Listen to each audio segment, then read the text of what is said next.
ये अपना बिजनेस कर रही है, ये कोई एक प्रोपेगेंडा के कारण जो है काम कर रही है। इतने ज्यादा एविडेंसेस हैं, उसके आधार पर उसको तुरंत जो है 10 दिन 1 महीने में उसको ट्रायल करके उसको सजा देने की जरूरत। दोस्तों, गुलाम अजहर को लेकर एक काफ़ी बड़ा अपडेट जो है वो सामने निकल कर आ चुका है। जैसा कि दोस्तों अभी आपने वीडियो के शुरू में देखा होगा, ये सुप्रीम कोर्ट के काफ़ी बड़े वकील हैं। इनका कहना है कि जो सीमा हैदर है उसके पास जो बच्चे हैं गुलाम हैदर के, वो गुलाम हैदर को ही वापस मिलेंगे। और उस पर उन्होंने नागरिकता के बारे में बात कही है कि उनको हिंदुस्तान की नागरिकता जो है सीमा हैदर को नहीं मिल सकती। इस पर बहुत सी बातें उन्होंने बताई हैं जो आज के इस वीडियो में आपको सारी जानकारी मिलेगी। आज का जो वीडियो है बहुत ही इंपॉर्टेंट और बहुत ही खास होने वाला है, तो प्लीज़ आपसे रिक्वेस्ट है वीडियो को पूरा लास्ट तक जरूर देखें। लेकिन वहीं पर एपी सिंह का कहना है कि उसके बच्चों को और सीमा हैदर को हिंदुस्तान में नागरिकता मिल जाएगी। लेकिन उनका कहना है, जो अभी आपने वीडियो के शुरू में देखा, इनका कहना है कि सीमा हैदर को और सीमा हैदर के बच्चों को हिंदुस्तान की नागरिकता नहीं मिलने वाली है। इस पर इन्होंने काफ़ी तगड़ा बयान दिया है जो कि आप लोगों के लिए जानना काफ़ी ज़्यादा ज़रूरी है। तो प्लीज़ आपसे रिक्वेस्ट है आज की वीडियो को पूरा लास्ट तक जरूर देखें और हो सके तो इस वीडियो को अपने दोस्तों में ज़्यादा से ज़्यादा शेयर करें। है कि उनको बढ़ावा नहीं देना चाहिए। ठीक है, कानून अपना काम करेगी, लेकिन इसका मतलब ये नहीं है कि आप जो है जानते हुए भी कि ये प्रत्यक्ष रूप से आरोपी है, अपराधी है, लेकिन बावजूद आप उसको प्रोत्साहन दे रहे हैं। आप उसको जो है किसी भी तरह का जो अगर आप शेल्टर देते हैं तो ये गलत है और इसकी भर्त्सना की जानी चाहिए, इसकी निंदा की जानी चाहिए। क्योंकि कोई दूसरे देश से आकर के गलत तरीके से क्लेम करके कि कुछ भी कि हमारा हस्बैंड है, कोई भी आदमी आके कह सकता है। ये अगर इस प्रकार से अगर त्वरित ढंग से नहीं काम किया जाए तो ये गलत है। देखिए, पाकिस्तान का एम्बेसी है, भारत का भारत सरकार है, इतने कानून होने के बावजूद भी देखिए आज वो कोई भी अपना व्यवसाय कर रही है, तो ये गलत बात है और इसकी निंदा की जानी चाहिए। और सरकार अगर मान लिया जाए कि एक्शन त्वरित ढंग से नहीं लेती है तो ये एक गलत मैसेज जाएगा उन लोगों को जो रूल ऑफ लॉ मानते हैं। क्योंकि रूल ऑफ लॉ, बहुत लोग हमारे यहाँ रूल ऑफ लॉ मानते हैं लोग, और इस तरह के जो ब्रेकर ऑफ लॉ है इस तरह से हमारे देश में घुस करके इस तरह का काम कर रही है और कई महीनों से काम कर रही है।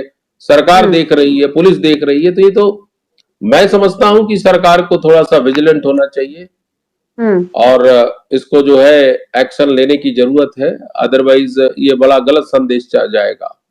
जी बिल्कुल, यही बात तो हमारे भी गले से नहीं उतर रही है। जो आपने लास्ट में एक लाइन बोली कि बहुत ही बड़ा गलत संदेश जा रहा है, जाएगा नहीं, जा रहा है। तो ऐसे में लोगों का कहना है कि जिस तरीके से एक जो हमारे भारत के वकील साहब हैं वो इस चीज को बढ़ावा दे रहे हैं, दूसरी तरफ अब उनके साथ कई और नेता लोग भी उनके सहयोगी बन गए हैं।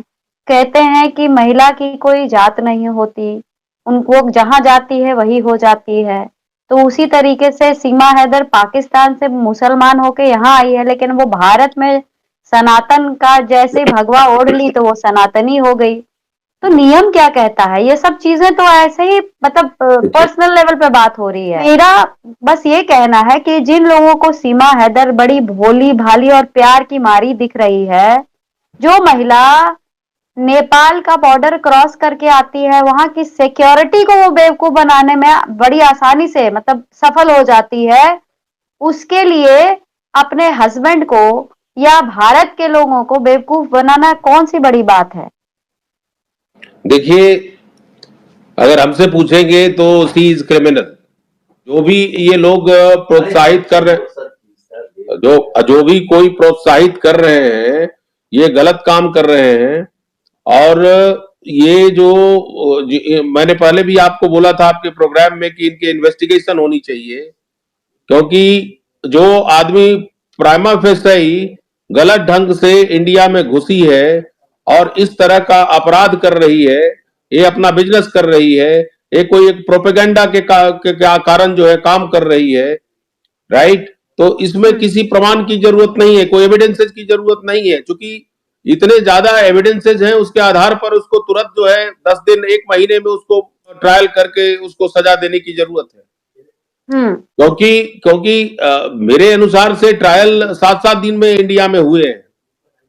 और इसमें भी ट्रायल जो है तुरंत होने की जरूरत है, क्योंकि यह एक ऐसा केस है जिसमें बहुत लोगों की सेंसिबिलिटी जुड़ी हुई है। रोज हमारे सामने सब कुछ चल रहा है। एंड एक चीज और बताऊंगी कि अभी तक न जाने कितने लोग जो उसकी सच्चाई को सामने रखने की कोशिश कर रहे हैं, उनके चैनल को ब्लॉक किया जा रहा है, उनके चैनल को बंद करवाया जा रहा है, इंक्लूडिंग माय चैनल।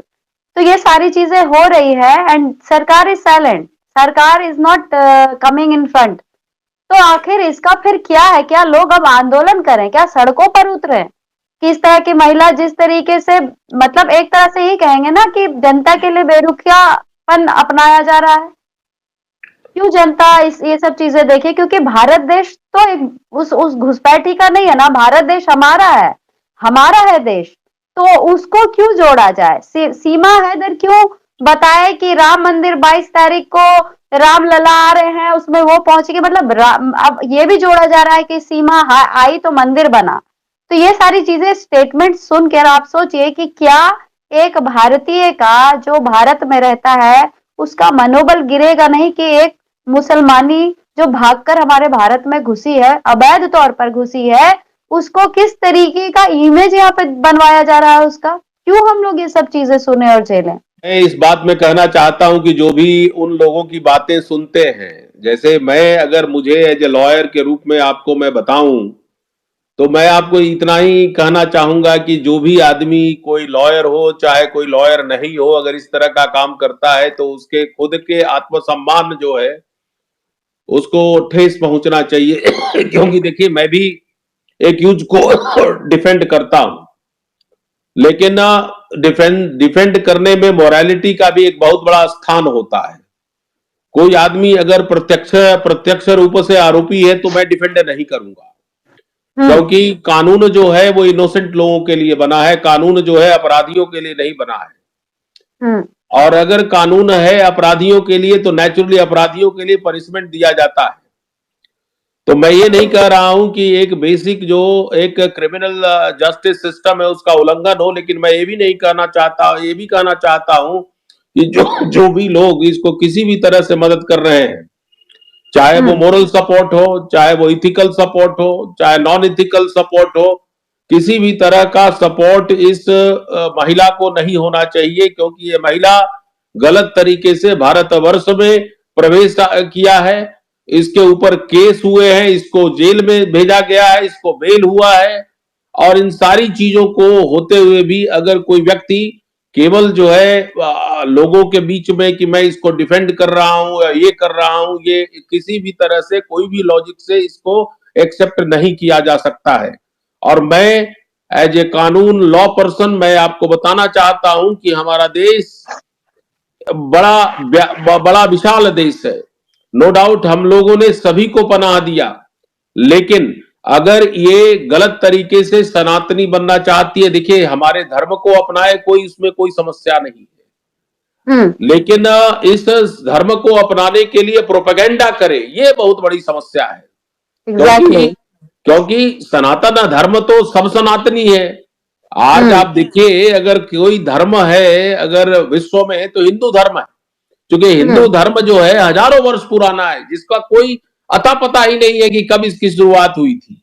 बिल्कुल। और यह धर्म में अपनाती है तो कोई बात नहीं है, चोर भी अपना सकता है, डकैत भी अपना सकता है, कोई भी अपना सकता है, लेकिन इसको प्रोपेगेंडा का साधन नहीं बनाए। इसको जो है नहीं, बिल्कुल बिल्कुल अपना धर्म एक्सेप्ट किया जा सकता है, लेकिन क्या सनातन धर्म अपने मुल्क को गरिया गरिया के, गाली दे दे के, और मुसलमानों को अल्लाह का नाम लेने से भड़क जाना कि अल्लाह अल्लाह मत करो, मेरे तो भगवान है। तो क्या हम हिंदू, अगर हमारे सामने कोई मुसलमान भाई आते हैं या हर शुक्रवार को जो वो पढ़ते हैं, जब वो पढ़ते हैं तो अल्लाह का नाम लेते हैं, तो क्या हम लोग क्या रिएक्ट करते हैं? हम हिंदू वाले, हम जो सनातनी है, क्या हम रिएक्ट करते हैं उस पर कि तुम नमाज क्यों पढ़ रहे हो? नहीं, आपको एक ही बात बोलना चाहता हूं, अगर चोर को चोर बोलेंगे तो रिएक्ट करेगा।